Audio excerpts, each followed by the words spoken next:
Assalamualaikum warahmatullahi wabarakatuh. Di sini kelompok 4 akan mempresentasikan tentang dysfunctional audit behavior. Berikut nama kelompoknya ada Zamruda Rahma, Rahmastian Rini, Nafiatul Zulfa, Niki Rahma, Wanda Arditasari, Afida Rahma, Levia Damayanti, Ahmad Khairul Kahfi, Nuril Fauziah Ningsih.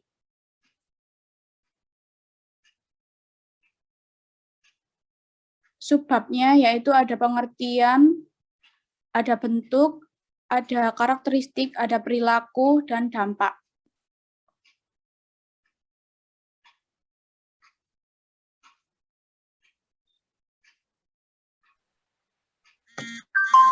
Disfungsi National Audit Behavior merupakan perilaku menyimpang yang dilakukan oleh seorang auditor dalam bentuk manipulasi, kecurangan, atau standar audit. Perilaku ini bisa mempengaruhi kualitas audit, baik secara langsung maupun tidak langsung.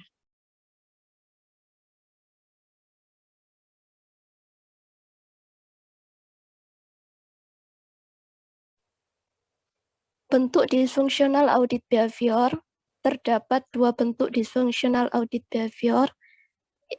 Ada dua perilaku yang berpengaruh langsung dan yang berpengaruh tidak langsung.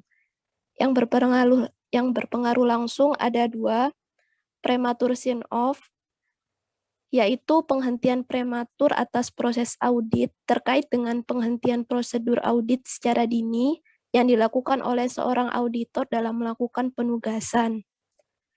Lalu ada altering or replacing audit procedure, yaitu penggantian prosedur audit yang telah ditetapkan di dalam pelaksanaan audit di lapangan. Lalu untuk perilaku yang berpengaruh secara tidak langsung, ada dua juga. Yang pertama, underreporting of time. Underreporting of time ini terjadi ketika auditor menyelesaikan pekerjaan atau tugas yang dibebankan dengan waktu pribadi auditor dan dimotivasi oleh keinginan untuk menghindari atau meminimumkan anggaran yang berlebih. Lalu ada audit quality reduction behavior. Ini terjadi ketika auditor mengurangi efektivitas pengumpulan bukti selama pengujian.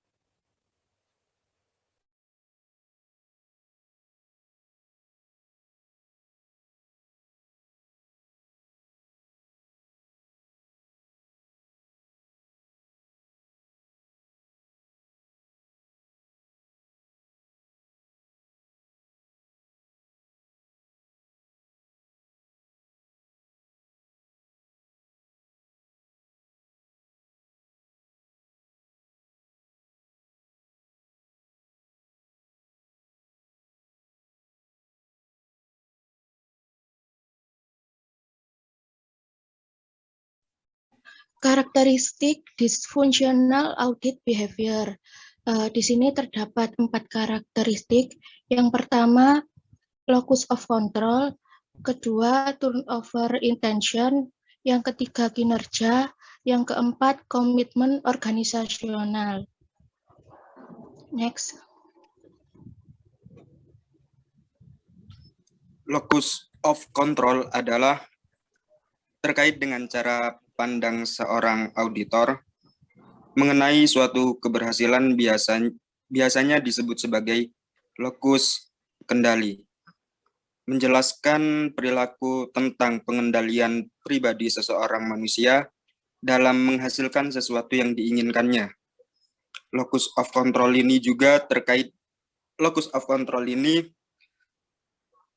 berlaku dengan penggolongan individu menjadi dua kategori, yaitu internal control dan external control.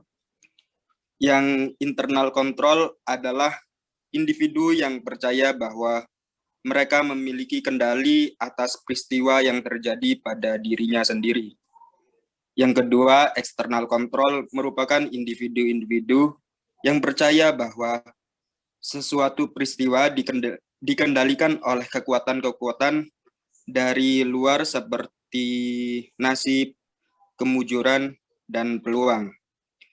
Perilaku ini adalah alat bagi auditor dalam upaya untuk mencapai tujuan kinerja yang maksimal atau individual serta untuk dapat bertahan dalam organisasi sehingga dapat mempengaruhi tingkat turnover intention. Kholas.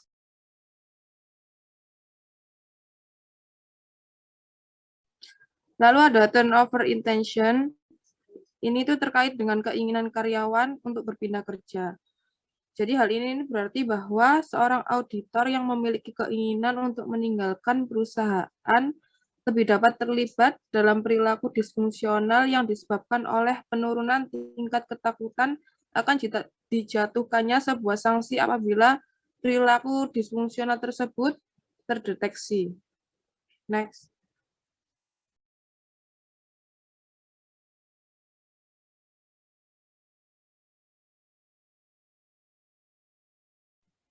Kinerja. Kinerja berkaitan dengan hasil dari perilaku anggota organisasi, di mana tujuan yang dicapai adalah dengan adanya tindakan atau perilaku selama periode tertentu, seperti standar hasil kerja, target atau sasaran, atau kriteria yang telah ditentukan terlebih dahulu dan telah disepakati bersama.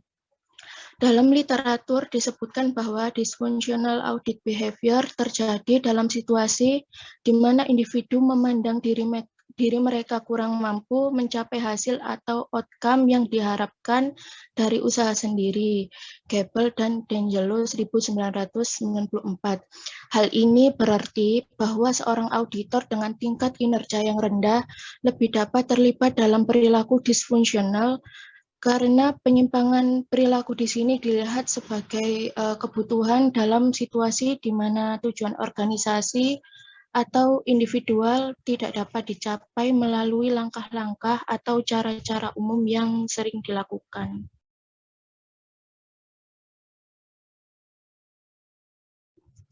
Next. Selanjutnya ada komitmen organisasional. Didefinisikan sebagai penerimaan atas tujuan organisasi dan kemauan untuk berusaha demi perusahaan serta berkaitan erat dengan perilaku positif, seperti prestasi, kerja, dan kehadiran. Next. Yang selanjutnya ada perilaku disfungsional audit behavior. Yang pertama ada underreporting of time. Auditor menyelesaikan tugasnya dengan waktu yang lebih singkat dan waktu aktual yang telah ditentukan. Yang kedua ada premature sign off. Seorang auditor menghentikan satu atau beberapa langkah tanpa menghentikan langkah yang lain. Yang ketiga ada altering or placement of audit procedure, di mana seorang auditor menggantikan prosedur audit yang seharusnya telah digantikan oleh standar audit akuntansi yang telah ditetapkan. Perilaku-perilaku ini dapat berdampak negatif terhadap hasil audit yang dilakukan auditor, sehingga dikhawatirkan kualitas audit akan menurun. Dan menurunnya kualitas audit akan mempengaruhi rasa ketidakpuasan pengguna jasa audit terhadap keabsahan dan juga keyakinan akan kebenaran informasi yang terkandung dalam laporan keuangan auditan. Inilah yang akan menyebabkan terkikisnya tingkat kepercayaan masyarakat terhadap profesi audit. Next. Selanjutnya ada dampak. Akibat dari sifat disfungsional ini secara langsung akan mereduksi atau mengurangi kualitas dari audit, karena auditor memilih untuk tidak melaksanakan seluruh tahapan program audit secara cermat dan seksama. Jadi, hasil dari audit itu sendiri tidak sesuai dengan prosedur dan standar yang telah ditetapkan. Selain itu, ada yang ditimbulkan antara lain, 1. Evaluasi staf yang tidak akurat, 2. Hilangnya pendapatan perusahaan, 3. Anggaran masa depan yang tidak realistis, dan perilaku reduksi audit pada audit di masa depan. Next. Terima kasih. Mohon maaf jika masih terdapat salah kata. Apakah ada yang dipertanyakan?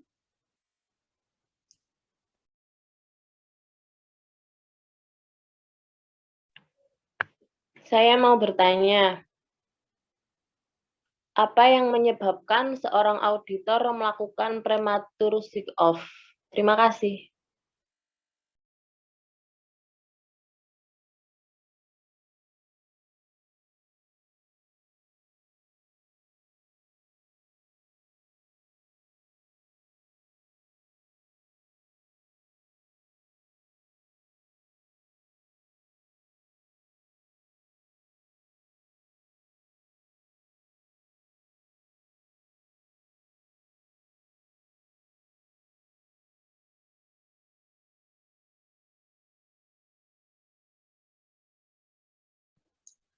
Pertanyaannya ditampung dulu ya. Ada yang mau tanya lagi mungkin?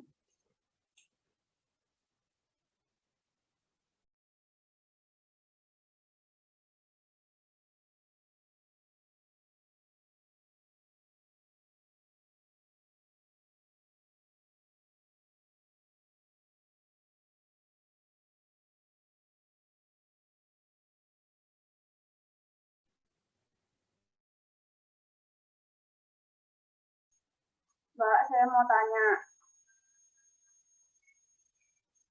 apa yang dimaksud dengan turnover intention sendiri? Terima kasih.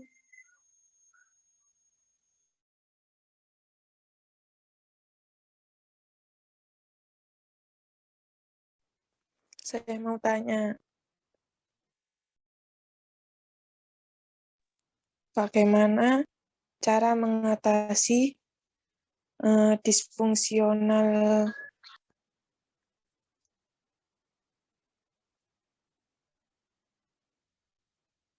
audit behavior?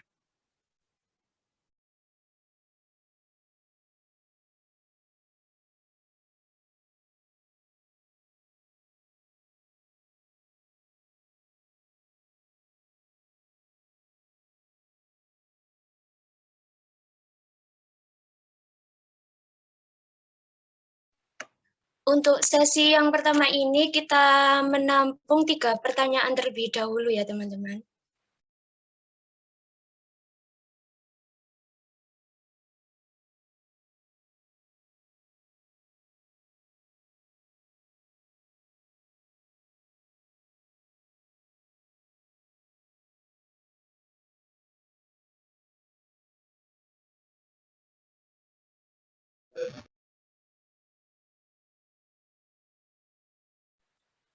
Saya mau jawab pertanyaan yang pertama, yaitu apa penyebab auditor melakukan premature sign-off. Yang menyebabkan auditor melakukan premature sign-off ini adalah karena perilaku premature sign-off dilakukan oleh auditor yang memiliki kinerja rendah dan memiliki keinginan untuk keluar atau turnover intention yang tinggi. Auditor dengan kinerja rendah lebih mudah dengan sign-off karena auditor dapat memenuhi standar kinerja yang ditentukan oleh supervisor atau organisasi itu sendiri. Sehingga auditor merasa tidak mungkin mendapatkan dukungan yang diperlukan untuk mempertahankan pekerjaan.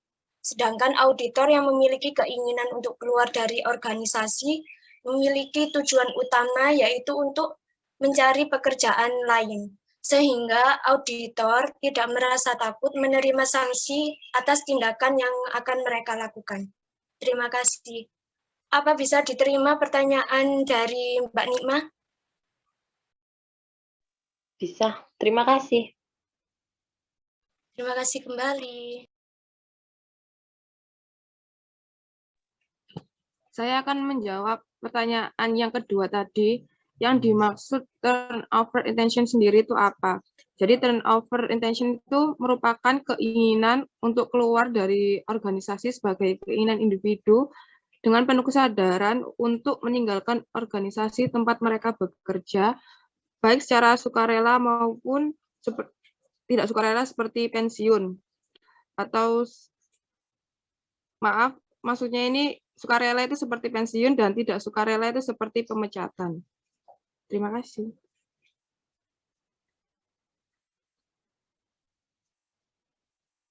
Apakah bisa diterima yang pertanyaan kedua tadi?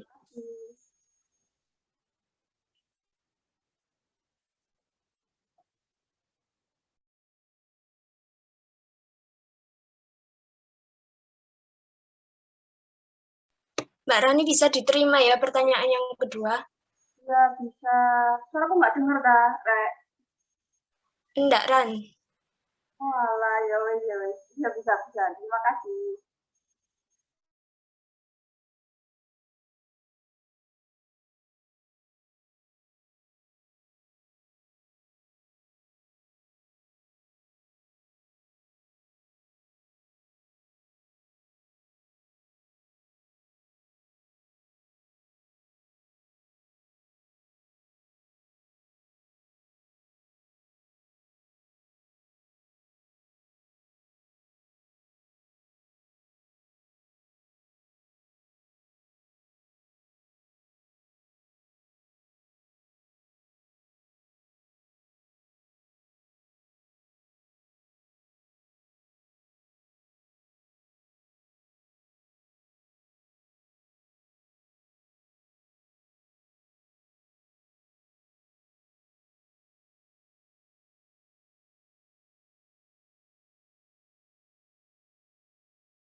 Saya akan menjawab pertanyaan dari Binti Nadifa.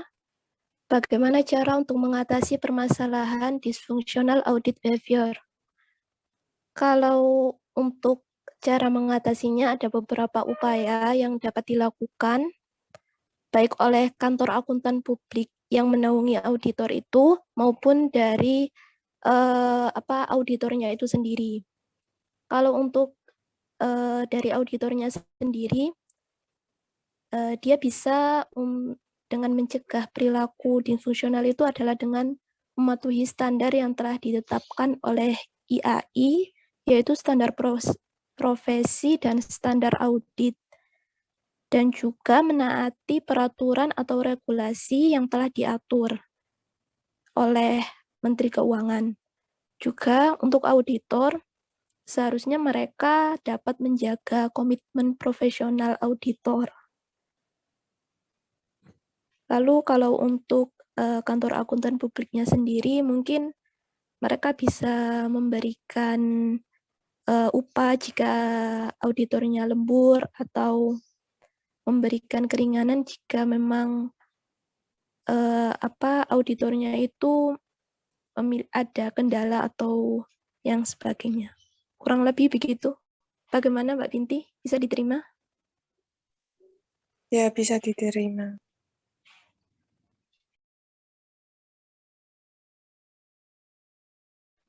Mungkin ada yang mau bertanya lagi?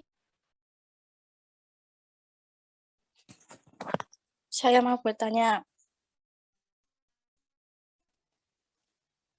Oke, monggo. Mengapa dalam perilaku disfungsional dapat perilaku yang berpengaruh langsung seperti musik of tersebut berbeda pengaruhnya? Dalam mungkin pertanyaannya bisa ditulis di kolom chat ya, nggak dengar putus-putus suaranya. Terima kasih.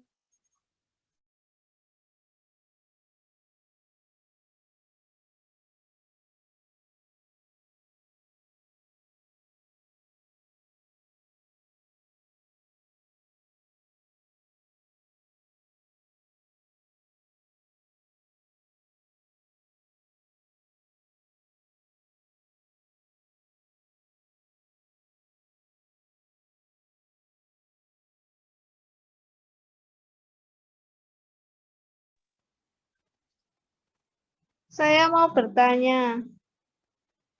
Tadi di PPT kan dijelaskan bahwa locus of control itu cara pandang audit mengenai keberhasilan. Jadi hubungan antara locus of control dengan disfungsional perilaku audit itu seperti apa? Mohon di penjelasannya.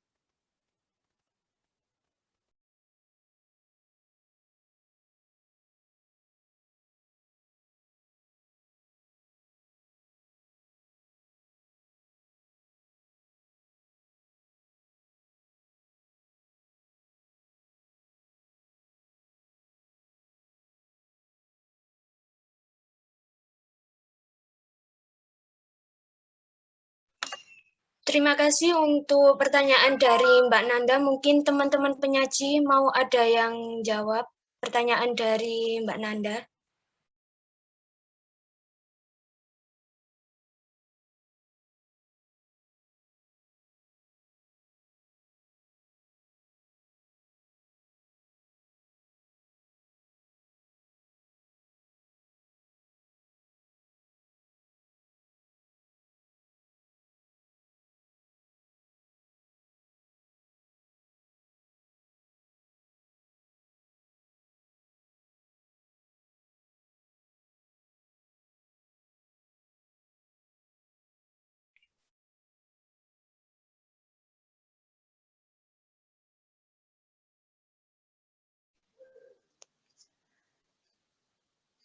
Di sini saya akan menjawab pertanyaan dari Mbak Nanda.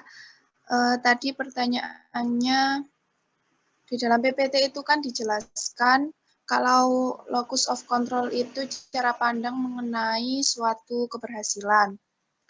Nah, terus hubungannya locus of control sama perilaku disfungsional audit itu apa? Jadi gini, teori locus of control itu ada dua macam, internal sama eksternal. Nah, individu yang mempunyai eksternal locus of control itu cenderung yakin bahwa hasil itu tergantung pada karakter atau perilaku orang tersebut. Atau mudahnya mereka percaya bahwa seorang memiliki kendali penuh atas peristiwa yang terjadi pada dirinya. Ada penelitian yang menyatakan bahwa eksternal cenderung bekerja lebih efektif dalam lingkungan yang mengizinkan mereka untuk lebih mengendalikan tindakan mereka.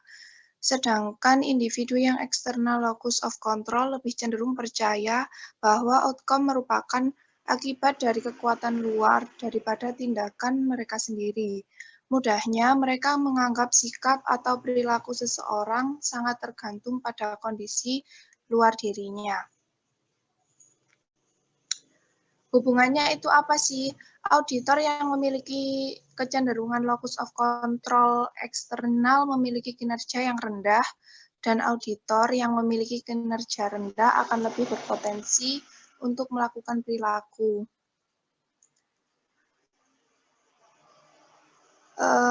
Karena dalam situasi di mana eksternal tidak mampu memperoleh dukungan yang dibutuhkan untuk bertahan, mereka memandang manipulasi sebagai strategi untuk bertahan.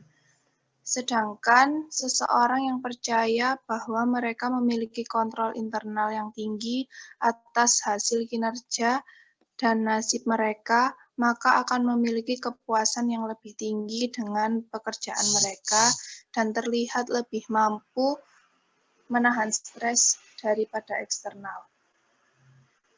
Jadi seperti itu, bisa diterima Mbak Nanda? Ya, bisa dipahami. Terima kasih. Terima kasih kembali. Saya akan menjawab pertanyaan dari Della, mengapa dalam perilaku disfungsional audit terdapat perilaku yang berpengaruh langsung seperti perimeter sign-off dan tidak langsung seperti under reporting time. Kenapa perilaku tersebut berbeda pengaruhnya? Perilaku yang mempunyai pengaruh langsung seperti perimeter sign-off, altering or replacing audit procedure, dan sebagainya itu disebut berpengaruh langsung karena tindakan yang dilakukannya itu dampaknya terlihat secara langsung pada laporan hasil auditnya. Makanya disebut mempunyai pengaruh langsung. Sedangkan perilaku yang mempunyai pengaruh tidak langsung itu karena perilaku-perilaku tersebut dapat berefek negatif terdapat hasil audit yang dilakukan auditor, sehingga dikhawatirkan kualitas audit akan menurun. Ini kan nggak berpengaruh langsung ya, tapi dampaknya tetap kerasa. Kenapa? Karena menurunnya kualitas audit ini akan berdampak pada ketidakpuasan pengguna jasa audit terhadap keabsahan serta keyakinan akan kebenaran informasi yang terkandung dalam laporan keuangan audit. Hal ini juga akan menyebabkan terkikisnya tingkat kepercayaan masyarakat terhadap profesi audit. Terima kasih.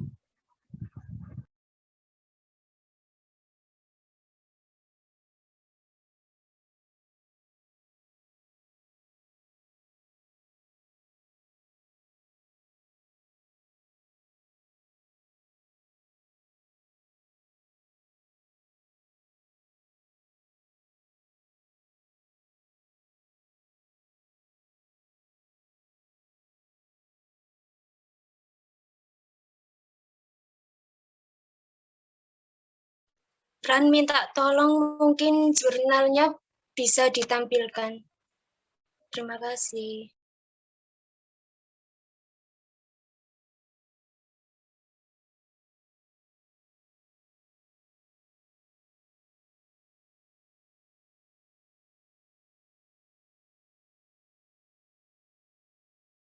Udah kelihatan belum? Udah, Ran, udah.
Ran minta tolong ke bawah ya.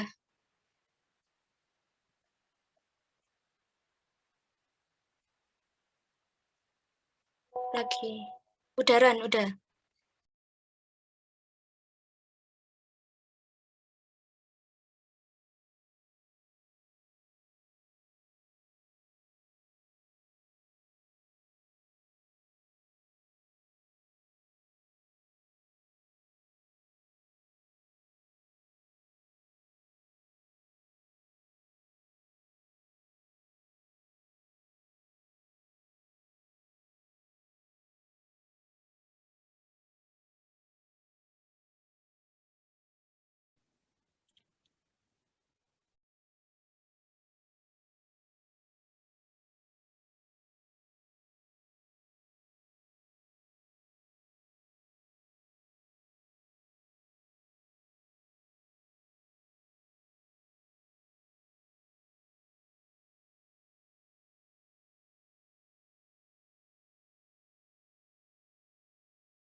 Di sini kami mengambil contoh jurnal yang berjudul Studi Analisis Faktor Penyebab Disfungsional Auditor dan Upaya Penanggulangan Disfungsional Auditor terhadap Kualitas Audit pada Kantor Akuntan Publik di Provinsi Bali. Pertumbuhan dunia usaha di Bali sangatlah pesat. Ini ditunjang dari tingkat pertumbuhan pariwisata yang terus-menerus meningkat secara signifikan. Seiring dengan pesatnya pertumbuhan dunia usaha di Bali, maka secara tidak langsung akan memicu banyaknya investor asing maupun investor dalam negeri yang ingin menanamkan modalnya di Bali. Sebelum menanamkan modalnya, para investor mencari informasi-informasi yang dapat dipercaya kebenarannya. Salah satu informasi yang dibutuhkan adalah informasi keuangan. Informasi keuangan merupakan salah satu indikator yang dimana dapat dikatakan suatu perusahaan berjalan secara baik atau optimal.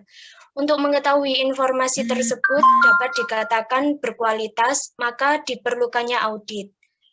Audit sering dipandang sebagai assurance service, yaitu jasa profesional independen informasi bagi pengambil keputusan.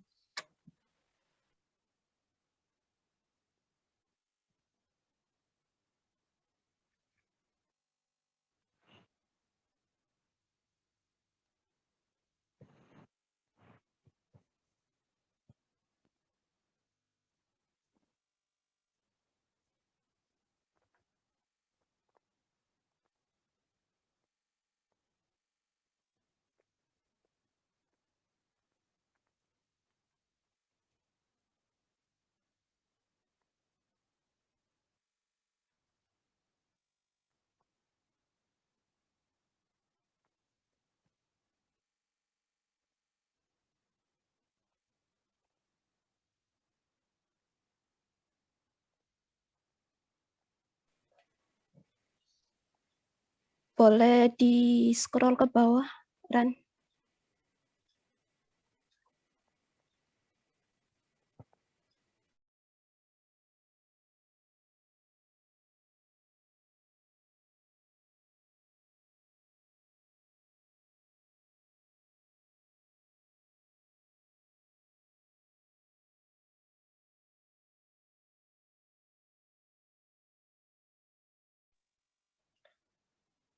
Scroll di bawah, Ran. Yang hasil dan pembahasan.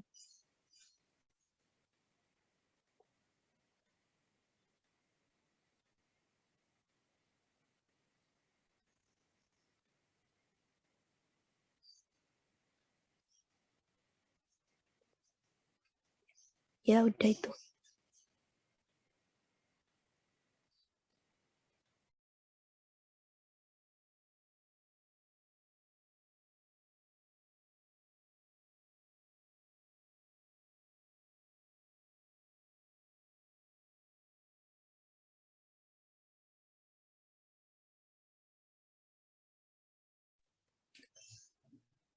Jadi untuk jurnal yang kami ambil ini, hasil penelitiannya, faktor-faktor yang mendorong auditor pada kantor akuntan publik melakukan perilaku disfungsional ketika melaksanakan tugas pengauditan. Perilaku yang mendorong auditor dalam melakukan disfungsional auditor adalah ada dua. A. Tindakan yang tidak secara langsung mempengaruhi kualitas audit. Yang pertama, underreporting of time, yaitu mencerminkan suatu keadaan yang menunjukkan auditor menyelesaikan pekerjaan atau tugas yang dibebankan dengan waktu pribadi dan dimotivasi oleh keinginan untuk menghindari atau meminimumkan anggaran yang berlebih. Yang B, tindakan yang mengurangi kualitas audit. Ada 5 tindakan. Yang pertama, penghentian prematur terhadap langkah audit dalam program audit atau prematur sign-off. Yang kedua, mengurangi jumlah pekerjaan yang dikerjakan dalam langkah audit yang dianggap beralasan oleh auditor. Yang ketiga, tidak melakukan penelitian terhadap prinsip akuntansi. Lalu yang keempat, tidak melakukan review dengan sungguh-sungguh terhadap dokumen klien. Dan yang kelima, menerima penjelasan klien yang lemah.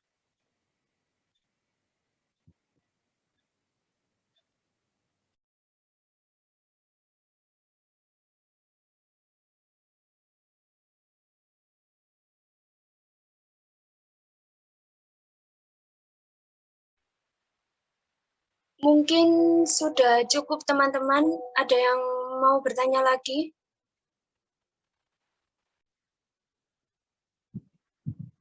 Nggak ada.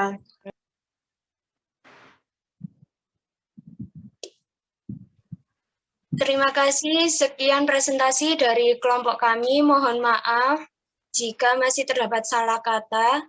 Assalamualaikum warahmatullahi wabarakatuh. Waalaikumsalam warahmatullahi wabarakatuh.